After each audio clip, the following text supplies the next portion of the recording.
Gihingusgan sa Talisay City Police ang ilang anti-drug ug uban pang police operation tungod sa nagkaduol nga kapistahan sa dakbayan sa Talisay. Subay niini usa ka SK counselor ang nasikop human ilang bigit sa illegal nga drogas. Ang report ni Femari Dumabo. Nasikop ang 23 anyos nga SK counselor sa Barangay Santo Niño sa Cebu City. Pasado alas 3 ganihang kadlawon sa Barangay Poblasyon sa Talisay City. Mudagan og duha ka semana ang surveillance sa mga sakop sa Talisay City Police batok sa opisyal sa SK. Gila ang SK counselor nga usa ka HVI human dili moubos sa 50 gramos ang mabaligya sa suspitsado matag semana. Nabantayan sa kapulisan nga sukad sa pagsugod sa kalihukan sa kapistahan sa dakbayan ilabi na sa Barangay Poblasyon ni siaw ang maong dinakpan sa pagpamaligya sa ginadili nga drogas. Sa iyang pagkasikop sa may Purok Repolyo, Barangay Poblasyon ganihang kadlawon, nasakmitan kini og 170,000 pesos nga balor sa shabu.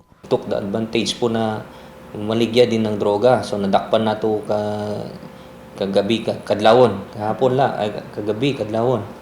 So isa po siya pang SK counselor, nagtinabangay. So good thing po talaga wala tayo naitara na major crime incident. Except itong mga naatay mga namomonitor nagikan sa uban na lugar nearby city nato na magpunta dito para take the opportunity na mambaligyan ng droga. Samtang sugod sa Setyembre 16 hangtod sa Oktubre 16, moabot sa 240 ka mga mamaligya og pagkaon, goods ug services ang anaa sa palibot sa Poblasyon Park o sa simbahan sa Santa Teresa de Avila. Mato ni Poblasyon Kapitan Edward Lesna nga dilang kini taga-dakbayan sa Talisay. Apan ang uban ang gikan sa silingang lungsod ug syudad. Pinakalayo ang gikan sa Carcar City. Puros man taon masad mangayawat pa nginabuhi lagi kay pista. Dili kadaga ato ra na naam gani taga Naga maninda nay taga Carcar maninda sapatos. Oo. Mga so sari-sari ning mga kanang goods, foods and services. Sari-sari. Samtang wala lang una higpiti ang pagpatuman sa curfew ordinance sa Barangay Poblasyon.